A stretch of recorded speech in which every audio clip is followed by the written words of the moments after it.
Hello. You may be thinking I've wandered onto the wrong type of channel here, but don't worry. All I'm going to be talking about is sleep. Up to the High Rocks competition a few weeks ago, my sleep was dialed in. But the night before the High Rocks competition, I was actually in a strange bed in a hotel, so that didn't help. The day of the competition, obviously lots of work output and aching body the night after, so the day after the competition, my body was aching, so that stopped me sleeping properly as well. And it got me thinking that perhaps there's lots of people out there like me who take sleep really seriously. Sleep's one of the biggest contributors to your recovery and your muscles improving, etc., etc. after a workout. So I thought I'd do a video on what factors help you sleep better, longer and more refreshed, better quality of sleep, and what don't. So sit back or lie back and listen to what I have to say.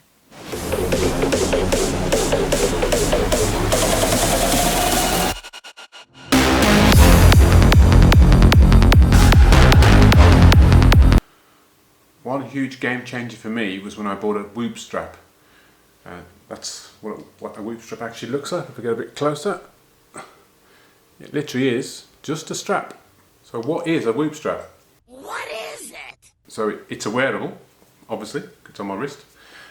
It's basically like a watch, except it hasn't got any face. It doesn't make any noise. The only indication it's actually working is if you tap it. Mine's nearly flat at the moment, needs to charge, and there's a little LED that comes up on it to tell you it's alive, and that is the only indication at all that it's doing anything.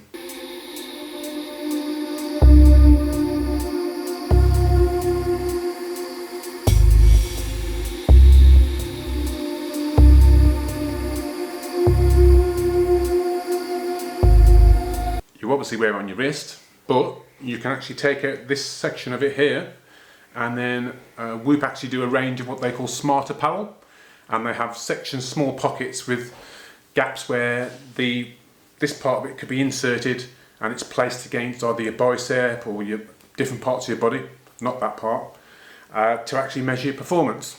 Definitely not that part. The latest version, the 4.0, measures all the things you'd expect. It measures your heart rate, but it also measures your blood oxygen levels and also your skin temperature. Whoop 4.0 knows what your sort of normal levels are for each of those variables, those factors you can measure.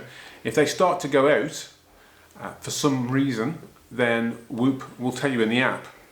And in fact, just beginning of last year, Whoop started to tell me that things were going wrong. I was starting to sleep. I slept really badly one night, felt weird the next day, and Whoop said, "We think you've got COVID." Lo and behold, I did a test, and I did. One of the other clever features of the Whoop is that it has a haptic alarm. So in old school terms, basically means it vibrates against your wrist. So you can set the alarm for a time, and it basically means it's a silent alarm, so you're not going to wake your partner up in bed. But it also has a function where you can tell it to only wake you up when it thinks you've had enough sleep. Personally, I don't use that functionality. I like to have a sort of fixed bedtime and a fixed wake time, so that I get into a habit of doing that, with a little bit of variability of half an hour or so each way, on a weekend maybe. But the Whoop 4 can actually tell you, so that it measures how much sleep you've got. If it doesn't think you've had a very good night's sleep, it'll let you sleep in. If it thinks you've had an excellent night's sleep, it wakes you up at your normal time. It's quite clever functionality. Obviously the only problem with the alarm not letting you wake up until it feels like you've had enough sleep is if you've been up to 2 o'clock in the morning watching my YouTube videos, for instance, then your boss isn't going to be very happy if the Whoop didn't wake you up until 11 o'clock the next day. One of the other clever features of the Whoop 4 is, and also the Whoop previous models as well, is the way you charge it. Obviously, the best thing about a wearable is you want it to be measuring as much as possible for as long as possible. So the more it's on your wrist, the better the functionality, the better the variables and things it's measuring. If you take it off and put it on charge, like I used to have an Apple Watch, that tends to reduce that functionality, because obviously you're taking it off, it doesn't get a full day's readings then, it's getting however long it takes to charge it out the whole day. With the Whoop 4, what you get is you get a cordless battery pack. Just see if you can see that. Yep, there you go. So basically it's a little battery pack, and what happens is it literally just slides on. So you can see that, there we go. You put it on the top and it just goes like that, and it's clipped into place. It tells you it's live, it now starts to charge the Whoop. So mine was showing it was discharged earlier. I can now tap it and see it's on charge. I don't really know, on average about an hour maybe on charge. This battery pack is also waterproof, which is a massive improvement over the Whoop 3, because the Whoop 3 battery pack wasn't. And somebody had a shower a couple of times with theirs and had to buy new ones. So, but the new Whoop 4 one, the battery pack is apparently waterproof, although I haven't tested that yet, so who knows. All you have to do is, once it's fully charged, the app tells you when it's charged. I think the Whoop itself might tell you, but I'm not sure you do that. And then once you finish doing it, you take that off again, and it's got a little USB-C socket just on the front here, and you plug it in, charge it for an hour or so, that's fully charged, and it's ready to go for the next time you need to charge it. I think on average I probably charge mine once every couple of days. I don't really keep track of it. It's not constant enough that it causes an issue. So with the Apple Watch, I used to have to dedicate a time every night that I had to take it off and put my watch on charge, and then it'll be charged ready for me to go to sleep. So back to the subject of sleep. What is the Whoop good for? Well, it's amazing at registering and auto-detecting your sleep.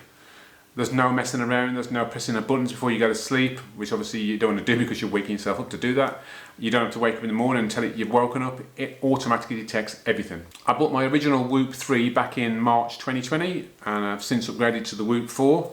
And yeah, the functionality was definitely worth the upgrade. The blood oxygen levels and the temperature and things like that were very handy, and I would have upgraded just for the fact that it was a waterproof battery pack, because obviously it cost a bit of money for those battery packs, and I went through 2 of them with the old version. Back in 2020 I had all the bad habits, and slowly but surely over the course of the last couple of years, with the help of the Whoop and what's called the journaling function, I've managed to tweak and tune my sleep now. So on average now my sleep's between 80 and 100% every single day. There's obviously, if it's a big night coming out, if somebody's birthday is coming up and I'm going to go out, I'm going to have a drink and I'm going to stay up late, I'm going to eat bad foods that day, maybe at a party, then that will all change just for that one night. But overall, my sleep consistency has much improved. I feel more refreshed when I wake up in the morning, so it's definitely a good investment. Whoop has an app that you can access on a smartphone, but it also has a website. So if you look at these Whoop reports here, you'll see that my sleep used to be fairly inconsistent. One night I get a good night's sleep, one night I wouldn't, but as you can see now, I've got a much better consistency across the board. Okay, so how much sleep is okay? As you can see, healthy adults need between 7 and 9 hours of sleep a night. Babies, young children and teens need even more sleep to enable their growth and development. People over 65, I'm not quite there yet, should also get 7 to 8 hours per night.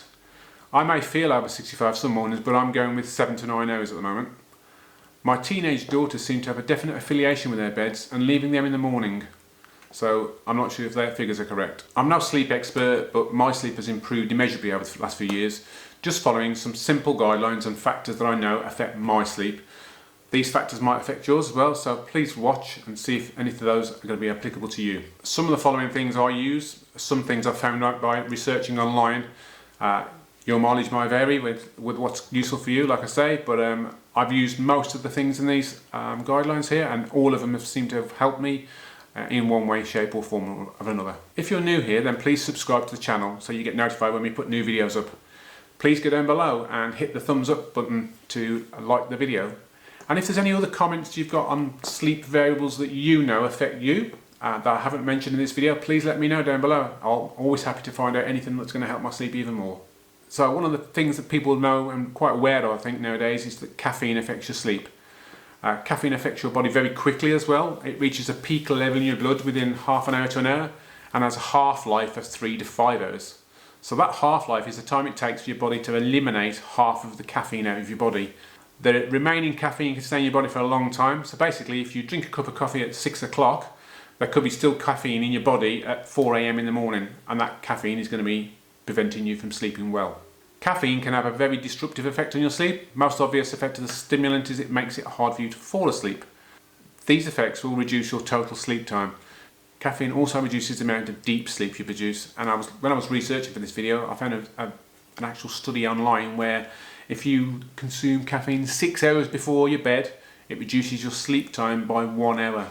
These effects are also stronger in older adults. That's because it takes their body a longer time to process the caffeine. So also older athletes need to consider the negative effects of caffeine on our sleep than our younger equivalents. Sex. After sex, your body releases hormones like oxytocin and prolactin that can induce pleasant and relaxing feelings. Sex also reduces the levels of the hormone cortisol, which is associated with stress. And studies I found on the internet indicate that these hormonal changes cause drowsiness and make it easier to fall asleep. We all know that, obviously. But obviously, as I've been married 22 years, I haven't been able to really actually test this. Eating late at night. Oh, you guys eat late? When we eat late at night, the muscles that have to process and metabolise our food have to keep working as well. And the problem with that is it stops you going to sleep as easily and also prevents you getting a deep, restful sleep. So this is a little bit of an unusual one. Non-steroid anti-inflammatories like, I think it's called Advil in America maybe, and in the UK here it's called ibuprofen. Only thing he's on is painkillers, and he earned it. In my experience, taking ibuprofen before I go to bed at night seems to have a positive effect. I've logged it in my journal on my Whoop, and what actually happens is I probably get a little bit of a better night's sleep. It's very anecdotal. I can't really 100% say yes, it's definitely ibuprofen, because there might be other factors in that night day as well. But as you get older, I get a few more aches and pains, obviously. I think the ibuprofen just helps me get to sleep without feeling a bit of nagging pain somewhere in my body from training or just from overall age. So yeah, in my experience, ibuprofen has a positive and a beneficial effect for my sleep. Alcohol. And alcohol is bad. You shouldn't drink alcohol. Again, in my experience and with friends who've also got Whoop, so I've seen their readings as well, whenever I have any alcohol, anything more than like half a glass or something like that, my recovery score in the Whoop just plummets. I do know that I'm not sleeping as well, and obviously the more you have, if you have a skinful of alcohol, you really do feel it. You don't sleep properly, your body temperatures are all over the place, your dreams are all over the place, you're restless and things like that. So I think we all know, it's a common sense one, that alcohol stops you sleeping properly. Ambient temperature of the room. Now here's a good one. Ideal temperature of the room should be 65 degrees Fahrenheit or 18.3 degrees Celsius, whichever way you're inclined. Our bodies are programmed to experience a slight dip in core temperature in the evening. Turning the thermostat down at night may help with temperature regulation and signal your body it's time for bed. Women overall prefer warmer temperatures versus men, and this can obviously cause issues in the bedroom. Not those type of issues. Apparently sleeping in the same bed as somebody else can affect your sleep, but again, it's a bit, if you read the research online, some seem to say that it's positive, a positive influence, some say it's a negative.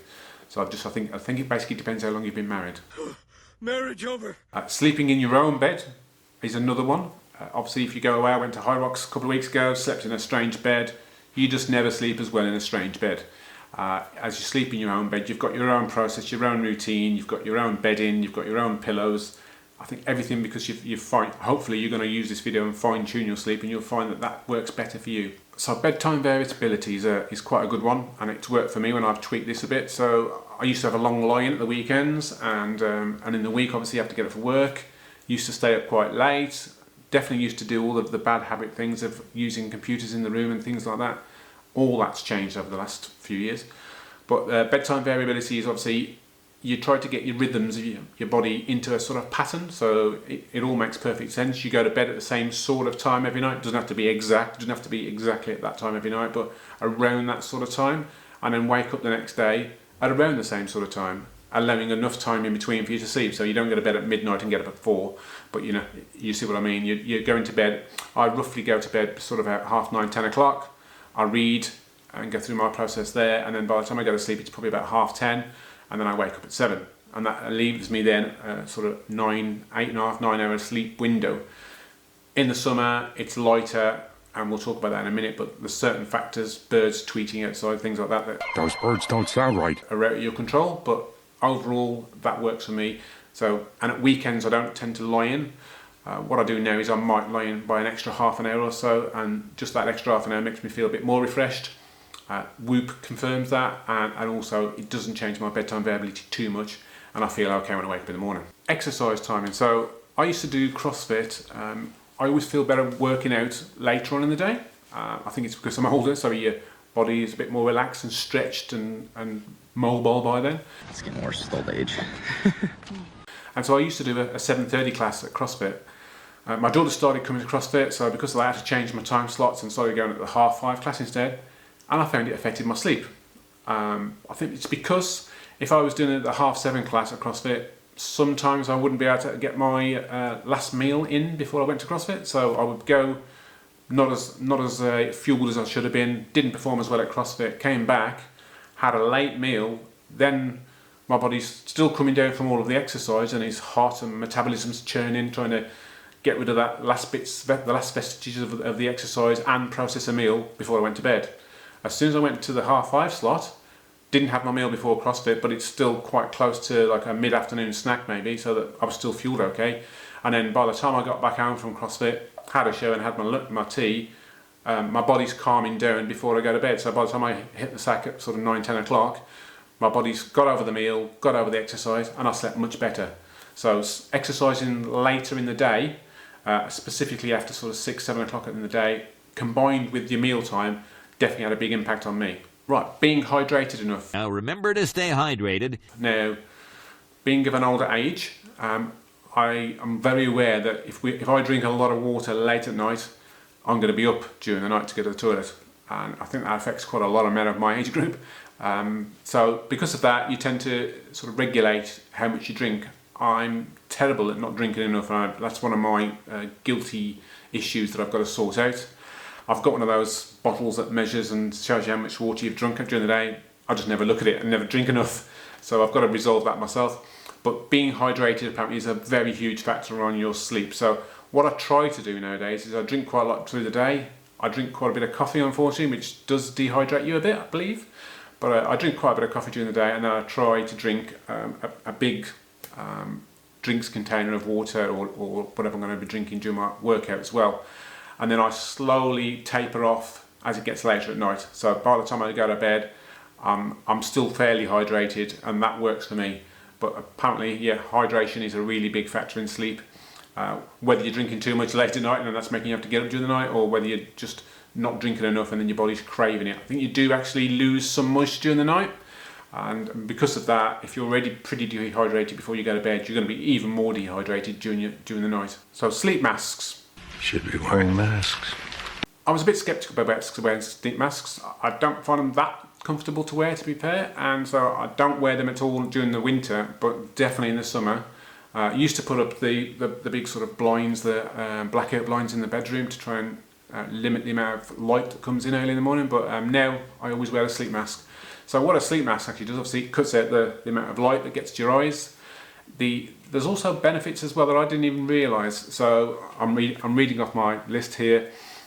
The amount of REM sleep you get, and also it's less time spent between falling asleep and reaching REM sleep. I have no idea, I'm no scientist on sleep, why that works, but yeah, I found that in the summer, when I know it's obviously going to be a much earlier daybreak in the morning. Unfortunately, we also get birds and things where I live, so there's lots and lots of noise in the morning. You can get sleep masks, and I'll put the link below to the one I've got. I've gone through about 5 or 6 different ones over the years, trying to find one that was suitable for me. I don't like ones that are really pressed against my eyes. It feels constrictive. The one I've got, it's got sort of padding around the eye, so it sort of faces it out a little bit away from your face. And it's also got Bluetooth headphones built into it. Cool. Which sounds like a crazy sort of thing to have, but I find it's quite relaxing, especially if it's maybe it's some external noise you've got no control of, and neighbours are having a party or something like that. You can put on a sleep mask and play some sort of chill out music or sleep specific sounds like the sea, rain and all those sort of things, and have those playing into your earphones. And they're not earphones that actually plug into your ears, they're actually built into the side of the mask, so you just literally just put the mask on and it works. So I found that's been really beneficial for me, but I only use it during the summer, but you're supposed to wear them all year round. Okay, so there's another thing we have to do called sleep hygiene. This has become more prevalent in modern days with people using more and more gadgets in the bedroom. Not that type of gadget. The problem is people are using laptops, they're using TVs, they're using mobile phones, and all these things produce something called blue light, and blue light is supposed to block what's called the production of melatonin. So basically all you should be doing is, as sort of a wind down routine before you go to bed at night, is turn off all the gadgets about 30 to 45 minutes before you go to sleep, and maybe read a book or something like that instead, to sort of wind your brain down before you go to bed. There's also a lot of supplements you can take or things you can add to your diet that'll help you sleep, and one of these is magnesium. Magnesium is a nutrient and it actually helps you sleep better. It does this by reducing stress and also supposed to help you sleep longer. Zinc is also supposed to help with better sleep at night. It's supposed to give you less wake-ups during the night.